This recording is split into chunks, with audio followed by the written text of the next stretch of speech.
The special session of the City of Crescent City, and our special meeting here on December 29th, 2016.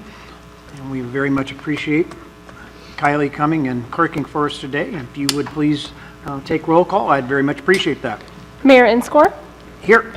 Mayor Pro Tem Short? Here. Councilman Fallman? Here. And Councilman Greeno? Here. Very good. If you would please stand with me for the Pledge of Allegiance.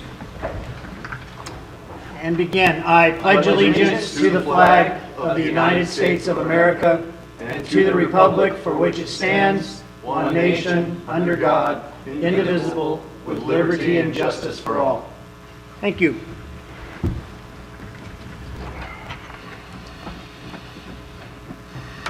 We have two items on the consent calendar in the Memorandum of Understanding with the Crescent City Employees Association with the attached Resolution 2016-53, as well as an update on the position control reflected with the changes made in the new MOU and along with attached Resolution 2016-57. Do we have any questions regarding the consent calendar? Though it's a special meeting, we are not necessarily required any public comment on our consent calendar. Having no public comment on the consent calendar, we'll close public comment and let the minutes reflect that Councilmember Kime has joined us. Welcome.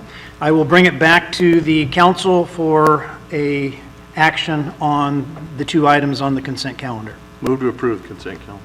I have a motion to approve the consent calendar items 1 and 2 and the attached resolutions. Do I have a second? Second. All right, I have a motion and a second. Any further discussion? Seeing none, would you please poll the vote? Councilmember Fallman? Yes. Councilmember Kime? Yes. Councilmember Greeno? Yes. Mayor Pro Tem Short? Yes. And Mayor Inscore? Yes, and that is approved with the attached resolutions. And with that, we complete our labor negotiations and have all of our employees under a new contract, and that is a fantastic way to conclude the year. And that's an exciting thing, maybe not quite as exciting as the two items of new business that we have to address today, two emergency declarations. And I think that we will act on these separately, but we can discuss these consecutively. So, Mr. Vandermark, is Mr. Weir going to address these to us? Yes, he is. Thank you. All right, Mr. Weir, come talk to us about the emergency declarations for Cooper and for Margie and Pacific, please. Yes, thank you, Mayor Inscore, members of the council. As we have spoke about in the past, the Cooper culvert collapse has created several issues and also a severe inconvenience for the members of the public with Cooper Street being closed. But it goes much beyond that with the utilities that are also contained within that street, the 24-inch water main, the 6-inch water main, the 6-inch gravity sewer, and the 2-inch gas main. With that failure, with the subsidence that we've noticed in the street, if those utilities were to fail, then you have extreme situation with regard to the environmental impacts in regard to, if that water main goes, you're looking at 30,000 pounds of force that would absolutely tear open that street. With it goes the gravity sewer. During storm events, approximately 50,000 gallons of sewage is conveyed through that line. So then you have environmental issues. You have an 8,000 gallon diesel tank that sits adjacent to it as well. So we need to get this project completed as efficiently and as effectively as we possibly can. To do so, we're asking the council to adopt the resolution tonight. We need at least 4/5 of the council to approve this resolution and declare it an emergency and allow this. What this does, it allows staff then to proceed with the project immediately through either force account or by hiring a contractor that can complete the work most effectively, most efficiently. And get the project done without the official adoption of plans and specification and the bidding requirements that normally have to happen through a public project. So that's really the situation. We talked about Cooper. As Mayor Inscore has requested, we'll go ahead and take these items, at least a discussion. You want to do it right now, Mayor? Yeah. Okay, so our next project, so that's Cooper. You guys know about Cooper. We want to proceed as quickly as we can with that. Pipe has been ordered on Cooper Street.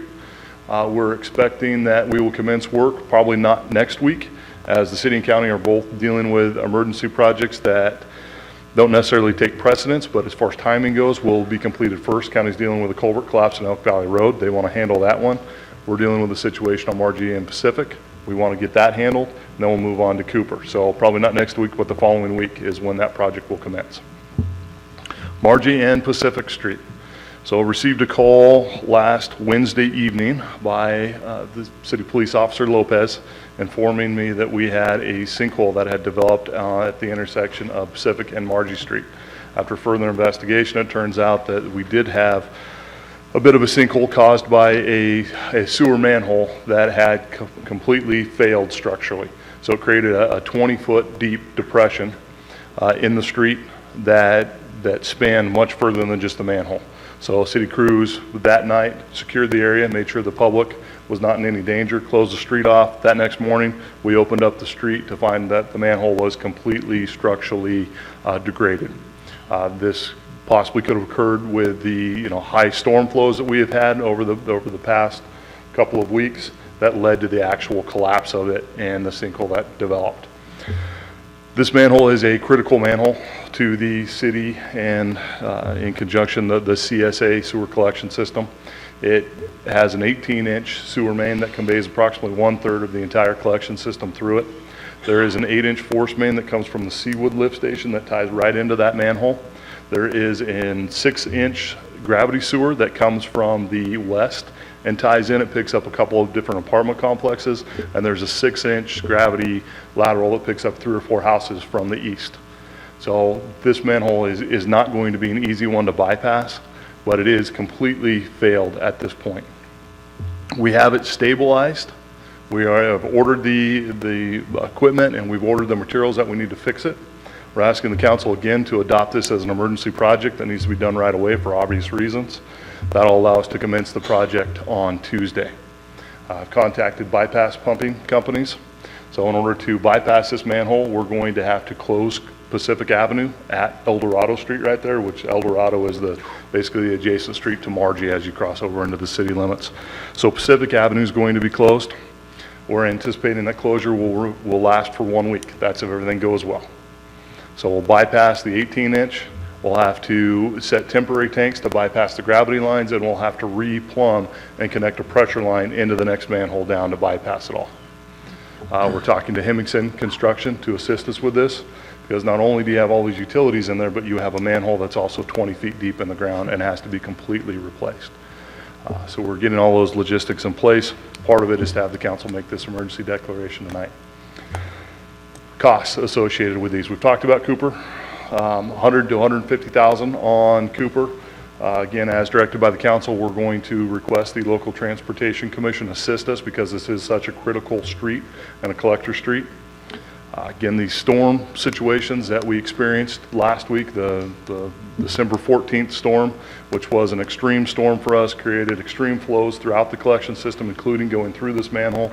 Then with the sinkhole developing, we've been in initial conversations with Cal OES as far as trying to receive some sort of emergency funding. So we're working with Cindy Henderson, with the Department of Emergency Services here for the county, and in conversation with the state. So we'll see if we can't get some sort of funding relief on that side of things for Margie and Pacific. If neither one of those funding sources come through, the general fund will need to pick up the expenses for Cooper Street, and the sewer fund would have to pick up the expenses for Margie and Pacific. All right. Thank you, Mr. Weir. Council, do you have any specific questions? We don't go too far. Eric, anybody have any questions on either one of the projects? Not for Mr. Weir. Yeah. We had talked, or you had talked rather, about being proactive instead of reactive. And unfortunately, we're in another position that the city has to be reactive. There was a camera system or something that you were going to be looking at? I mean, Yes. this is obvious that we need to address these emergency situations right here, but winter is just upon us. I mean, I expect more storms. So what are we doing to be proactive?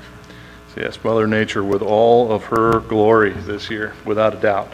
The camera system, we are working actively on that, so there has, in fact, just yesterday, County Assistant Engineer Rosanna Bauer sent out a request to all camera companies requesting them to come and let us demo their camera to see which camera we want. We do have a grant from the Emergency Management Agency to help fund this. It's approximately $30,000 of an EMPG grant. The city needs to match that $30,000 with approximately $30,000, and the county is also going to do the same. This will be a shared camera. So we're progressively going after that camera and should have it in place. The right time to camera these lines is unfortunately not now. You know, it's really hard to camera lines when they have water in them, either sewer or storm. So we'll then, once we have the camera, which will be procured, then this summer we need to go after and have an active program where we can try to address the older lines first, try to assess our situation, and then prioritize the projects from there.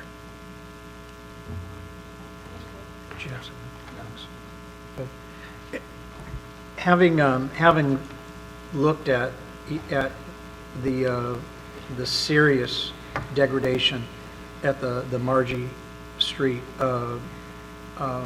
manhole, during the process of repairing that, are we gonna hit that next manhole down the line and at least do as good a visual inspection as we can to see what kind of condition?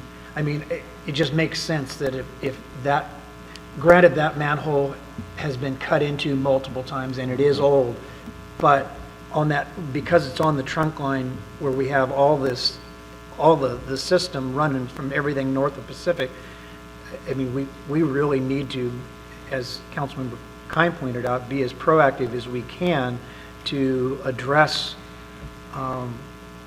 this process.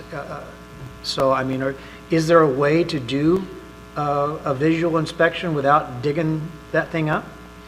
You can, and that's just it. There is, you do a visual inspection on it. You look for things such as what they call rings, where you can actually see that the concrete has been eaten away by the hydrogen sulfide gas, or that because of the high flows it has experienced something, and it actually exposes the rebar rings. That's your first sign of manhole degradation, typically. So that is another program that we can try to embark on this summer, if not sooner in this particular case, because we do know that this line with the high flows and all of the turbulence, there is a lot of hydrogen sulfide gas in this system. So we can try to take a look at that. What we're going to do with this new manhole is we're going to have it coated with a special coating that will help prevent the hydrogen sulfide wear and tear and erosion of it.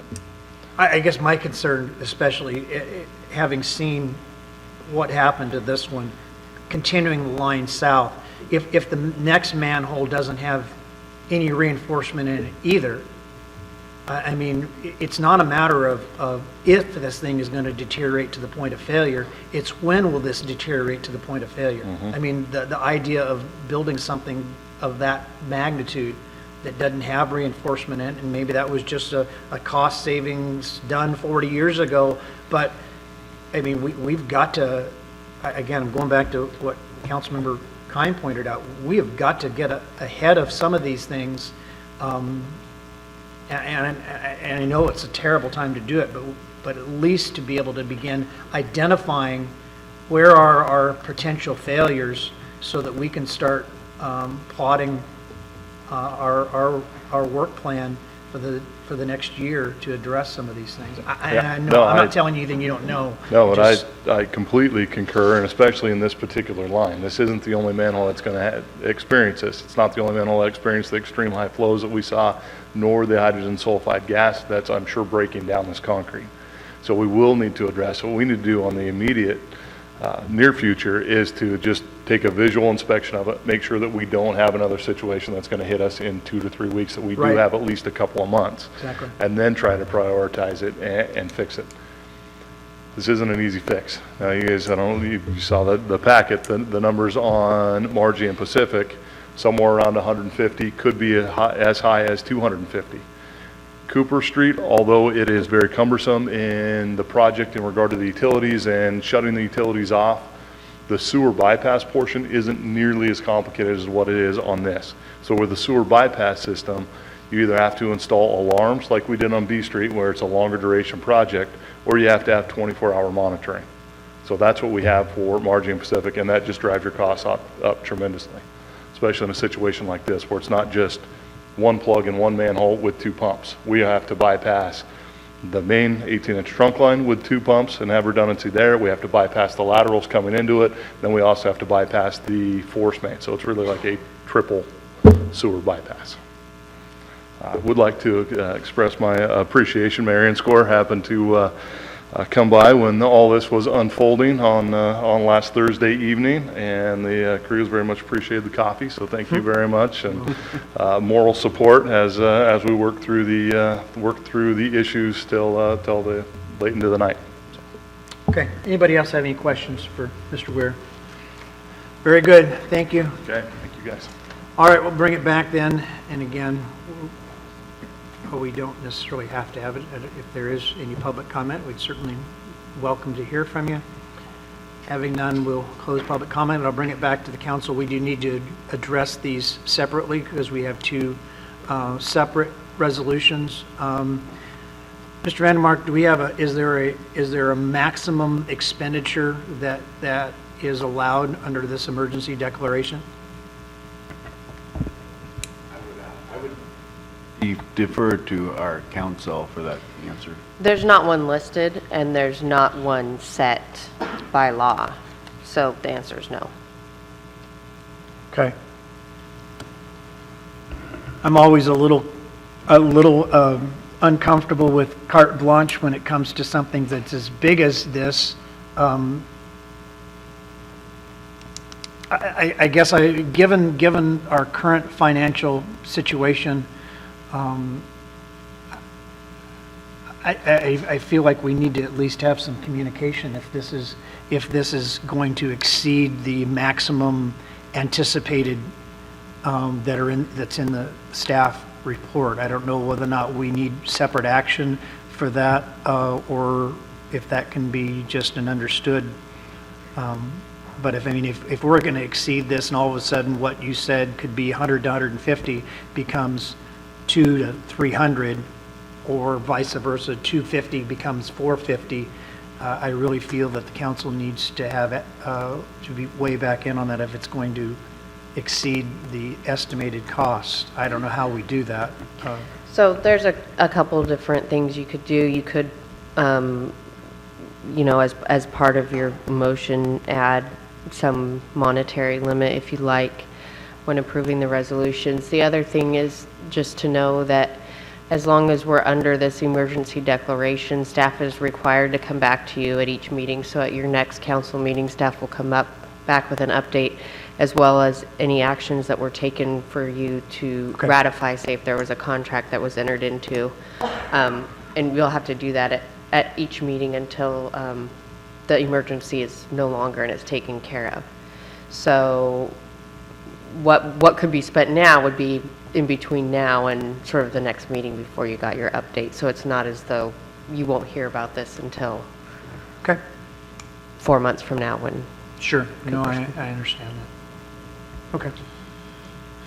One other little question on the staff report, 22050 Part A. It says before a governing body takes any action pursuant to paragraph 1, you shall make a finding based on substantial evidence set forth in the minutes of the meeting that the emergency will not permit a delay, et cetera, for competitive solicitation for bids and stuff. Do we have to make a separate finding on that, or are we just, by adopting the resolution, doing that by default? Yeah, we've included all of that information in the resolution, so you don't have to separately do it in the minutes. Very good. Okay. Thank you. All right, any other questions? All right, then I'll bring it back to the council then to address, first of all, the Cooper Hill Culvert, which is Resolution 2016-58. Do I have a motion to approve? And if so, would you please read the title? I move the council adopts resolution number 2016-58, resolution of the City Council of Crescent City declaring an emergency due to the collapse of the Cooper Hill Culvert and authorizing the city manager to act pursuant to Public Contract Code Section 22050. I have a motion. Do I have a second? Second. I have a motion and a second. Would you please poll the vote? Councilmember Keim? Yes. Councilmember Fallman? Yes. Councilmember Grino? Yes. Mayor Pro Tem Short? Yes. Mayor Inscore? Yes, very good, thank you, and that passes unanimously. Now moving on to the other emergency declaration, which is Resolution 2016-59 in regarding the failure of the manhole at Margie and Pacific. Do I have a motion? I move that we adopt resolution number 2016-59, a resolution of the City Council of Crescent City declaring an emergency due to the failure of the manhole located at the intersection of Margie Street and Pacific Avenue, and authorizing the city manager to act pursuant to Public Contract Code Section 22050. Very good, I have a motion. Do I have a second? Second. I have a motion and a second. Will you please poll the vote? Councilmember Keim? Yes. Councilmember Fallman? Yes. Councilmember Grino? Yes. Mayor Pro Tem Short? Yes. Mayor Inscore? Yes, very good. And that brings us to the end of our agenda, and we will stand adjourned until January 9th, 2017. Please make note of that, because that is a change from where our regular schedule would be, but that will be our meeting. We will be meeting on the 9th and the 23rd in January as opposed to the 1st and 3rd Mondays. So we will stand adjourned. See you in January. Happy New Year. Thank you.